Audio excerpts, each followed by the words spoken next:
అంటే మీరు ఇప్పటివరకు 'భామిని సత్య' 'టాటా బిర్లా మధ్యలో లైలా' దగ్గర నుంచి 'రూటీ కపడా రొమాన్స్' వరకు దాదాపుగా 12-15 సినిమాలు చేశారు. మీ బ్యానర్‌లో గాని, కొలాబరేటెడ్ గాని అన్నీ కలిపి. ఆ మధ్యలో 'నేను లోకల్' అనే 'నాని' సినిమా మినహాయిస్తే మీరు అన్ని చిన్న సినిమాలు చేస్తూనే వచ్చారు. చిన్న కంటెంట్, కొత్త దర్శకులను ప్రోత్సహిస్తూ చేస్తూనే వచ్చారు. ఎందుకని మీరు ఒక పెద్ద నిర్మాతగా ఎదగలేకపోయారు ఎందుకని?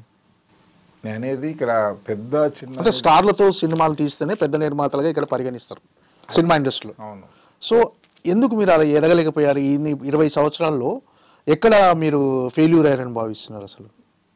నేను నా ఫస్ట్ ఉంటారు కదా, స్టార్తో సినిమా తీయాలి, నాకు సినిమా తీయాలి, ఐఎమ్ ఏ స్టోరీ టెల్, నేను మంచి కథలు చెప్పాలనుకున్నా. బయట కుదరకపోవడానికి కారణం కథలే. నాకు నచ్చని కథ నేను వెళ్ళిపోయి హీరో డేట్లు దొరికినాయి ఇది అది అని చెప్పి నేను చేయలేను, అది ఫిక్స్. నేను తీసుకున్న కథ అక్కడికి వెళ్ళడానికి నాకన్నా ఎక్కువగా అక్కడ వాళ్ళ దగ్గరికి వెళ్ళి చెప్పేవాళ్ళు, వాళ్ళకి అడ్వాన్స్లు ఇచ్చి 3-4 ఇయర్స్ ముందు వాళ్ళకి అడ్వాన్స్లు ఇచ్చి డేట్స్ బ్లాక్ చేసుకొని ఎవ్రీ టైం ఇదే జరుగుతూ ఉంది.